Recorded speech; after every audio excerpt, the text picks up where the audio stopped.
It's a beautiful Halloween morning here on County Line Farm, and I wanted to share with you guys my end of October gardening video.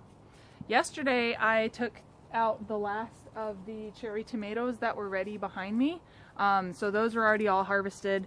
I've been contemplating if I wanted to save any of the green tomatoes. All of my other tomatoes I did take down a few weeks ago, and I brought them in the house to finish ripening up, and I've been able to make a lot of my canned products with that. I have a little bit left that's just ripening up now. So I've been debating on whether or not I want to take any more of these green ones out. We'll see what happens when I get to actually doing it, if I decide to save it or not. But what I want to show you today was some of my garden cleanup for the fall, taking out the last of the things that need to be taken out, which is primarily these tomatoes. Everything else that's in here, for the most part, is able to stay at least a little bit longer, or it actually can stay through the frost. Some of that includes my Swiss chard, my Brussels sprouts. I have some green and red cabbage. The red cabbage actually needs to be harvested. I'm thinking about trying to shred that and freeze it and see how well that preserves. We'll see how that goes. And I still have some lettuce in here and some leeks that are down in this bed. So let's get started. Now, the tricky thing about doing tomatoes in buckets along the fence like I did is taking them out, because as they've been growing I've been weaving it in the fencing, so it just makes it a little bit tricky to take out. So I'm going to use some of my garden shears to help me with that. I think I'm just going to cut it from the base of the 5-gallon bucket. That way I can get the buckets out of the way and I'm not standing in the other garden bed to take these out.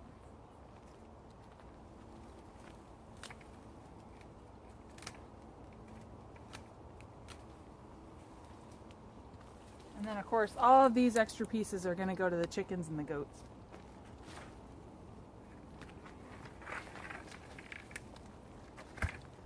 I don't want to dump out the dirt because, as we know, in the spring we all need more soil. So I'm just going to pull the roots out of these after I get them off the fence, and then I'll save the buckets for next year.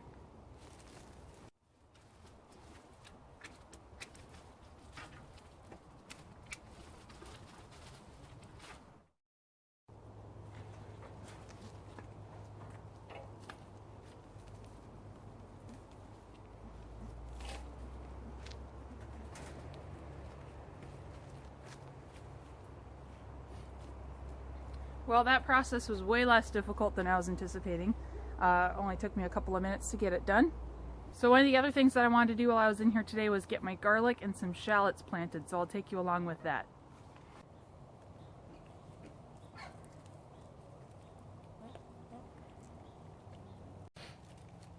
Sometimes people forget that you can actually do some planting still in the fall. In fact, garlic and onions, even shallots, prefer to be planted in the fall, and then you get one of your first spring crops, which is always really exciting.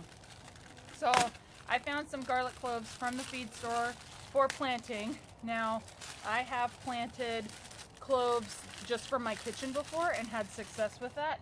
I just happened to find these, so I went ahead and got them to plant. Now, as you can see, I had started to prepare this bed for the winter, which included collecting up a lot of leaves from around the property, which is not hard because I have a lot of trees and leaves. So I'm just going to clear some of this away to expose some of the soil, and then I'll cover it back up once the garlic's been planted. So just like when you're cooking with garlic, you want to just use the individual cloves to plant in the ground. You don't want to plant the whole bulb, because each clove will become a whole new bulb. So I don't even know if I need all 3 of these cloves just for this bed, but it doesn't hurt. Anyway, when you bust it apart and you get the individual clove, see how the top, the pointy top, and then the bottom, like the little root bulb like you usually see when you're using them in the kitchen, that pointy top needs to go up. That's what's going to grow the greens from it. So all I'm going to do, back up a little bit so you can see, is plant. I'm just going to push it right into the dirt, and then it's about a ½ inch below the soil, and it's as easy as that. You just take each clove, I plant them about a hand's distance apart. I'm not sure if that's totally correct, but it's what's worked out well. I just kind of eyeball it, smush it in, move on. You can see the hole, smush it in. Now garlic actually likes full sun. This is not one of my full sun beds. My other beds that I usually would use are still growing Brussels sprouts and leeks, so I don't really have the space over there to commit for these. This is a partial sunny bed, so it should be okay. We'll see next year when spring comes if the garlic is popping out of the ground or not, and then I'll know. So now I'm going to just lightly cover this back up and move on, see how it'll expose a new row for me, and then I can continue on.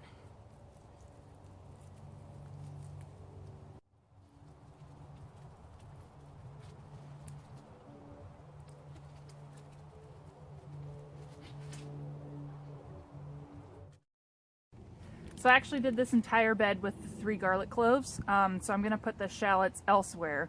I actually think I'm going to put it in this other bed that currently has my cabbage in it. And I'm trying to think ahead for next year because I didn't really mind using this whole bed for the garlic now, because this trellis, I like to put things along the front, like pole beans or even tomatoes along the front. And I don't actually tend to do a whole lot with the back. So this year I had corn in it, which was kind of a bust. I want to put corn in a different area next year. In the past I've done potatoes in here, and I always have more volunteers back here. So this will just be a whole bed of garlic, and we'll see what it looks like in the spring. Now I'm going to start getting ready for the shallots. I actually wanted to plant some of the shallots in my new beds, and I'm still planning to build a 3rd bed over there. But I'll show you, I need to add some more compost, and actually I ended up getting rid of all of my compost because it was overloading my manure bins from the horses. So I actually need to wait until a little bit later when I've accumulated some more compost to add over there. So I'm not going to be planting anything extra over there this winter, unfortunately, because if I plant it and then dump a whole bunch more compost in it, it's going to be really, really deep below the soil surface. So I don't want to add that in just yet. Alright, so like I said, I'm going to be putting shallots on the back of this bed. These are my green cabbage. I'm hoping I get some heads from them. They're looking like they've been chewed on by some pests. But I've got enough in the back of the bed here to do a couple rows. These were shallots that I bought from the feed store. They're just yellow shallots, that's what I found. And just like with onions, these are really easy to plant. You can use a shovel or something to open up the dirt before you put it in. I just try and stick my finger down into the dirt first to loosen it, so I'm not putting all the weight on the bulb, and then pushing it down. And just like I showed you with the garlic, there's a base of it that's the root, and the top of it's the tip. So just like you're used to seeing them in your kitchen, the top needs to come up out of the ground. And you don't want to actually bury them too deep. I found you actually get better, bigger bulbs if they're not too deep below the soil surface. But because we're planting this in the fall, I'm going to come back through these beds with another deep layer of leaves, because it'll like to have a little bit more protection from the frost. Onions and shallots are another of the type that likes full sun, and they're not going to get full sun back here, but it's what I've got available this time of year, so we're going to try it. Luckily this bed was actually really deeply laid with the leaves, so I probably won't need to add any more to this one, but I will add some more over there.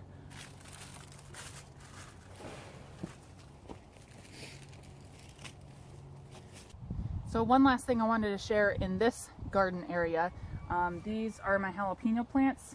I actually had a couple in the new beds that I planted directly into the soil because I had an abundance, and then these ones I intentionally put in the bags because I've heard that you can overwinter jalapenos if you bring them inside. So I'm not quite sure how I want to go about doing that. The bags are kind of big and dirty to bring into my house. So I'm contemplating replanting them into some pots that would be nicer to keep in the house. And then maybe just doing 1 or 2 of them and seeing how well that does. I don't have like a heated garage space or anything like that where I could put them instead, or even like a designated mudroom. So I hate to just pull them out after learning that you can actually keep them. But this will be another experiment I'm going to try, and I might make another video of that for you guys. Oh, my coffee. I'm starting to become that person that leaves my coffee around the farm. Thank you guys so much for watching. If you enjoyed this video, please give it a thumbs up and subscribe to my channel so you never miss any of my content. I'll see you guys in the next video. Bye.